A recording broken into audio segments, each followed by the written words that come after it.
Most drivers believe they are doing everything right by setting their tire pressure to the number shown on the door sticker, usually around 32 psi. It feels official, so it must be correct. Unfortunately, this common habit quietly costs you money, shortens tire life, and hurts your car's handling. For years, I followed that exact advice. I checked my pressure monthly, rotated my tires on schedule, and drove carefully. Yet my premium tires, rated for 60,000 miles, were completely worn out in just 18,000. The outer edges were bald while the centers still looked fine. When I asked the tire technician what went wrong, he immediately pointed to my tire pressure. Even though I followed the door sticker perfectly, I was actually running too low for everyday driving. That's when I learned something most people never hear. The door jam number is not your ideal pressure. It's only a minimum safety figure based on worst-case conditions. Once you understand this, everything about tire wear, fuel economy, and vehicle handling suddenly makes sense. The tire pressure listed on your door jam is calculated for extreme situations. Car manufacturers assume your vehicle is fully loaded with passengers, luggage, and traveling at highway speeds. They determine the lowest pressure needed to safely carry that maximum weight. That's why most stickers show numbers between 30 and 35 psi. But here's the reality. How often do you actually drive with 5 adults in a packed trunk? For most people, it's just the driver, maybe one passenger, and some groceries. That means your car is operating far below its maximum load. When tire pressure is too low for the actual weight, the tire loses its proper shape. The sidewalls flex too much, and the contact patch spreads unevenly. Instead of the tread sitting flat, the center lifts slightly while the outer edges carry most of the load. This causes rapid edge wear, exactly what destroyed my tires. The door sticker keeps you safe under heavy loads, but during normal driving, it often leaves your tires underinflated. Tires are designed to operate at a specific shape. When pressure is too low, that shape collapses. The sidewalls bend excessively, and heat builds up inside the tire. More importantly, the vehicle's weight shifts toward the outer edges of the tread. Instead of wearing evenly, those edges grind away while the center stays relatively untouched. Over time, this uneven wear forces you to replace tires far earlier than expected. Underinflation also increases rolling resistance. Your engine has to work harder to move the car, which burns more fuel. Steering feels sluggish, and cornering becomes less precise.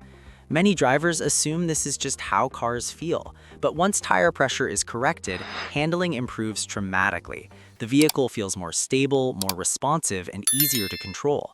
The worst part? Most people never realize what's happening because the tires still look okay at a glance. By the time the damage is visible, thousands of miles of tire life are already gone.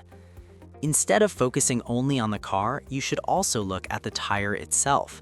Every tire has a maximum pressure rating molded into its sidewall, often something like max 51 psi. This does not mean you should inflate to the maximum, but it gives you an important reference point.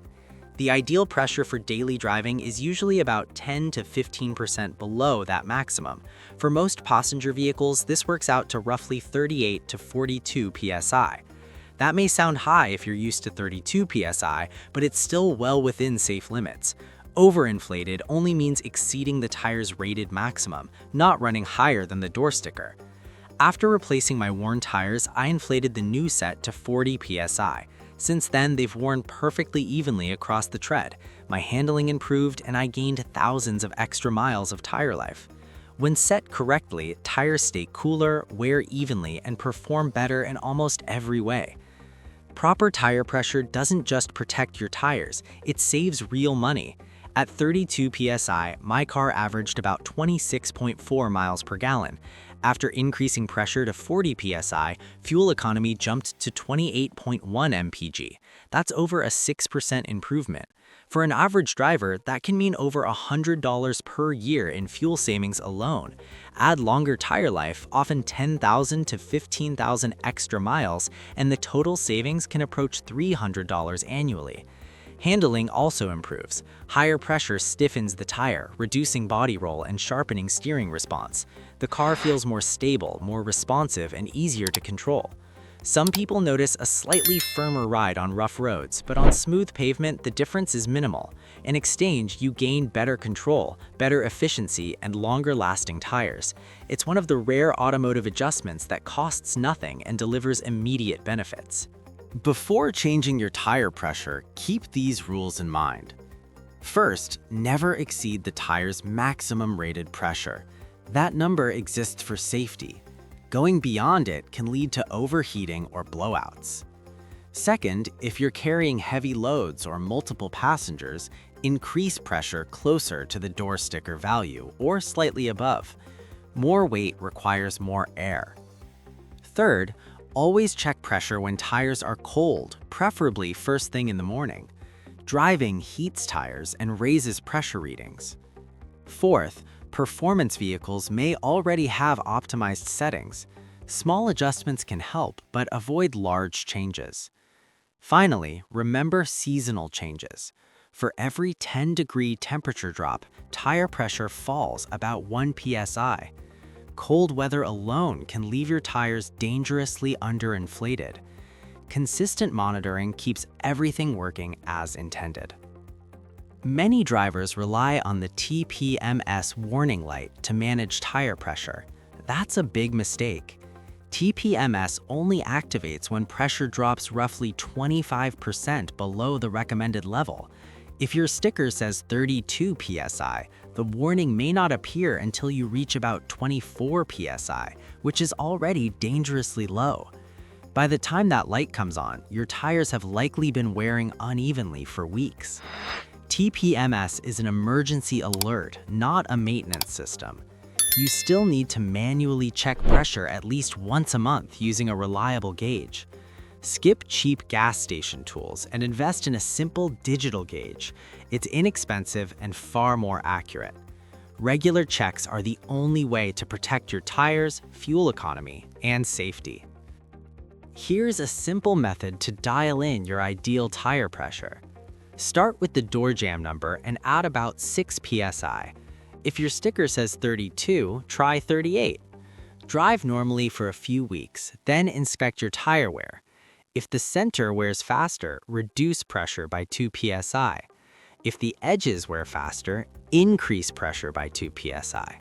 Most drivers end up between 36 and 42 psi. Track your fuel economy as well. Higher pressure almost always improves MPG. This small experiment helps you find the sweet spot for your specific tires, driving style, and vehicle weight, something the factory sticker can't personalize. Proper inflation also affects stopping distance.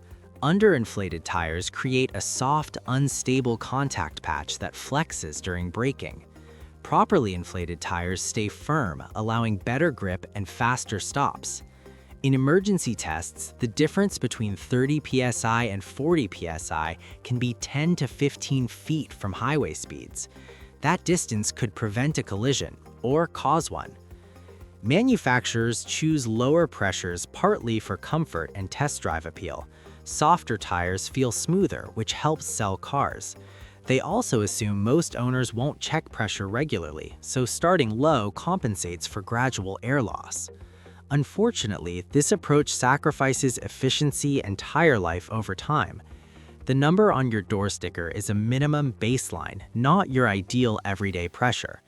For most drivers in normal conditions, 38 to 42 psi provides the best balance of tire life, fuel economy, handling, and safety.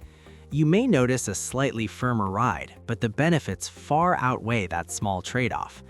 Proper tire pressure gives you free MPG, longer-lasting tires, sharper handling, and shorter braking distances, all without spending a dollar.